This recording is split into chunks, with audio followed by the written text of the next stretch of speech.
Hi, everyone. Welcome back to the Power to the Flower podcast. I am your host, Nairobi, and this is episode 2 of season 3. On this episode, we're going to be talking about cannabis and community reinvestment and where exactly your tax dollars go when you're purchasing cannabis. We all want to know where the money reside, honey. Okay. So the best way for us to do this is to kind of look at some of the programs that are actually giving benefits back to the community. This is done via cannabis community reinvestment funds. And what that really means is just a fancy term to say that the money goes back into the community that was actually harmed by what was once illegal on the state level and is now legal on the state level. For today's episode, we're just going to focus on three main states. These states are California, Illinois, and New York. Obviously, I'm going to give some credence to Massachusetts as well, but for the most part, these states kind of cover the West Coast, the middle of America, right? And also the East Coast. These states in particular have these community reinvestment funds in a way that not other states normally do. The reason is because when policy was written to legalize cannabis, they were trying to make sure that the money that was being taxed when purchasing cannabis goes back into the community that was once harmed by the war on drugs. Let's talk about how this actually works in real time. With whatever I purchase, there's going to be a sales tax. Now, I'm just going to show you what it looks like for Massachusetts. I don't know if you'll be able to see this on the camera, but you'll see on this receipt that there is a sales tax, an excise tax, a town tax, and then the total tax. Some dispensaries don't include that tax. They'll probably charge you, like, let's say $20 for an eighth. Right now, it's more like $15 for an eighth in my area. Here, I got two $15 eighths. And then my sales tax was $1. The town tax is up to 3%. And so they use that 3% from the total cost. And that was 90 cents from my total purchase here.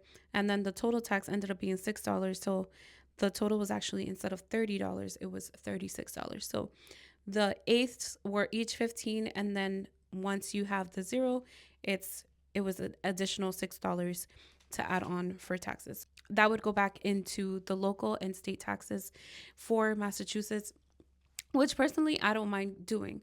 In Massachusetts, what we do here is that we provide the annual, so the Social Equity Trust Fund is actually funded by some of these taxes. And there's a certain amount per year. I know we were trying to get it up to, I think it was 25. We didn't quite get it there. I think now we're having Rep China Tyler is actually leading an effort to increase that effort of what the sales tax from the cannabis taxes are to go back into the social equity program. That being said, we have champions in the legislature who believe in giving back to the community. In New York, the Community Reinvestment Fund gives back directly to these communities that have been impacted by way of some of these grants. Now, like I mentioned before, you could be a nonprofit and you could actually apply, and in a competitive like nature, there's millions of dollars invested back into this grant because, as you can imagine, the pool of money that comes from these businesses is a large sum. People do like to purchase recreationally. That's why I tell these states, y'all need to consider where you're getting more additional funds from by way of looking at cannabis taxes, but then reinvesting that money that is revenued back into the community allows for there to be a more happier state of the taxpayers. So as you saw in the receipt, will go back into the local community, in the local economy, or even better, might go to a nonprofit who's directly servicing people who need additional assistance. Some of these people could even be looking for workforce opportunities. So it doesn't just have to go directly back into cannabis itself, but rather to the communities that have been impacted by whatever injustice, whether the war on drugs or the constant over policing, as we spoke on the last episode. Whatever brings back a sense of equity and reparations to the fore is what we want to see here. So, reinvestment is technically some sort of reparations if you really want to think about it. But some folks don't always classify it as such because when you speak on reparations in the country, in the United States, we want to make sure that we're focusing specifically on Black people. Okay. Black Americans need reparations. And this is one of the ways that we can actually achieve that, especially if a nonprofit is, not only serving to the Black community, but specifically if that nonprofit is run by Black folks or the mission is focused and oriented on Black advancement. So the Community Reinvestment Fund in New York actually allocates up to 40% of the state's taxes, the cannabis taxes, back into the community grant program. So it replenishes up to 5 million. So just last year, New York's Community Reinvestment Grant Fund awarded 50 individual organizations that are nonprofits and community-based orgs up to $5 million, each getting up to $100,000 that were focused on youth oriented programs, mental health programs, nonprofits that served particular communities, workforce development programs, and even social justice organizations. They're proposing up to $6 million to go to the Equity Business Development Grant Program, which directly would go back to those who are card licensees. It's suggested to go for $30,000 per card licensee, and those card licensees are the folks who have been directly impacted by the war on drugs by way of even incarceration or even having a criminal record with regards to cannabis use or distribution, etc. So why that's important is because, again, you're going back to the people who were affected by the war on drugs. Hello. The whole point of this is to get back to our community. We love to see it for New York. We have Illinois, y'all. Okay.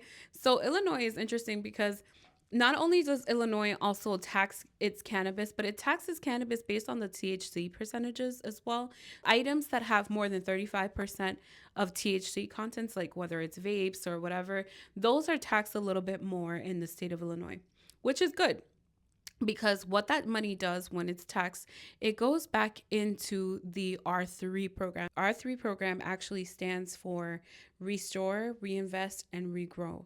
That is basically the three core principles in which the cannabis tax dollars will go back into. So really this program gives a lot of money. It's up to 25% of the tax revenue from the cannabis taxes that go into restorative justice programs, civil legal aid programs, and anything from youth violence and intervention. This goes back directly to the community, but also does a restorative approach to how they allot some of these funds. There were nonprofits that were actually awarded these grant dollars, and what these nonprofits look like are nonprofits that are civil justice or restorative justice oriented. And this actually is a really great approach to how to sort of give back to the community and the re-entry space, which, if you're not familiar with the term re-entry, is a term that is given to those who have been impacted by the justice system to re-enter back into society. So in short, for the people who've been locked up and need to go back and find a job or go back into society, that's what a reentry program is for, and for who it is for. So specifically, the serving population are those who have been directly impacted by the war on drugs or even have been generationally impacted in some ways through the course of years while this has been an ongoing development. The R3 program has offered 900 nonprofits since 2021 over $330 million in tax reinvestment revenue, which is amazing. And I love that for Illinois. However, there are two examples in Illinois that I just want to point out, one in Springfield and one in Rockford, Illinois. Springfield, Illinois has a city municipal program right now where you could apply for even housing to use up to $100,000 in a grant if you qualify based on living in an area of disproportionate impact or an area that was targeted by the war on drugs.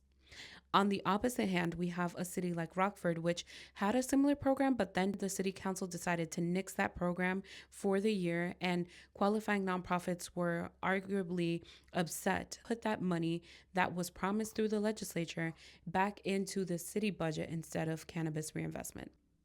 So I did want to wrap it up here at this point of the episode with just talking about California's program very briefly. The California Cannabis Community Investment Program does pretty much the same as the reinvestment programs as well, except for this one doesn't have an allocated specific amount of taxes that are taken out from the cannabis tax revenue per year. It's just a partial amount. So that's just one thing to note. And the Massachusetts Cannabis Social Equity Trust Fund is also a form of a reinvestment program, but instead of going to nonprofits or the community directly, it goes directly back to those entrepreneurs who are seeking a license under their social equity licensure. So that's just pretty much it on the cannabis reinvestment programs. But I really appreciate you tuning in and for being a part of this with me. Thank you so much for listening in on episode 2. And if there's any questions, feel free to reach out on my Instagram page, or you can follow along on our YouTube channel as well, which all of these videos will be posted. Until next time, I will see you for episode 3, which will be coming out again next week on Thursday. Thank you. Bye.